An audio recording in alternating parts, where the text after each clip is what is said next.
Current events by video.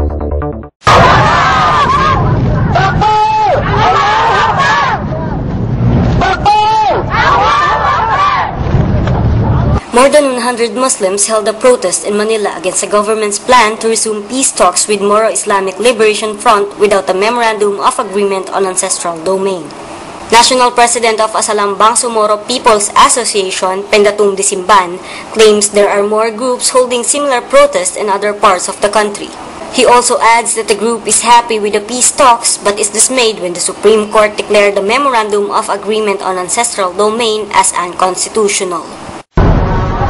Gusto po namin iparating sa pamahalaan dahil kaya po kami nandito sa Mendiola sa harap ng yan upang iparating ang aming kahilingan na maging seryoso ang pamahalaan sa pagkikipag-usap ng kapayapaan sa MILF.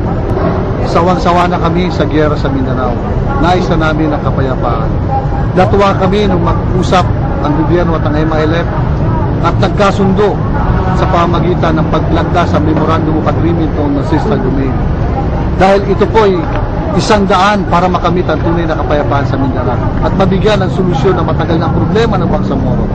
Pero nalungkot kami dahil mayroon ilang mga politiko sa Mindanao tulad ni Piñol, Lobregat at ni Lawrence Cruz na tumutol. Ang dahilan ay hindi po para sa kapayapaan, kundi ang dahilan ay ang personal na kanilang interes dahil mayroon silang kinamkam ng mga lupa galing sa Moro at galing sa lupa. At ang masakit pa ay sinangayunan ng Supreme Court yung kanilang kanilang petisyon. Kaya po hindi natuloy ang seremonyal na pagpirma doon sa Memorandum of Agreement. So may balak po ba na ipaulit o i-resumite ito pong MOA? Gusto namin i-resume ang peace talks ng gobyerno at MILF at ipagpatuloy nila pag-uusap kung saan nahinto.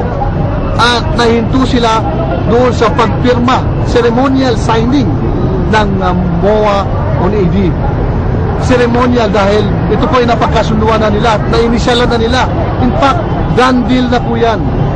Ngunit dahil nga po doon sa yung iba, lalo na ibang mga politiko na sumakay doon sa issue at naging negative ang naging tingin ng mga iba nating mga kapatid na Kristiyano, lalo na dito sa Luzon. Pero kung sa kanila may papaliwanag lamang sa kanila ay sila po, naniniwala kami na susuporta sila.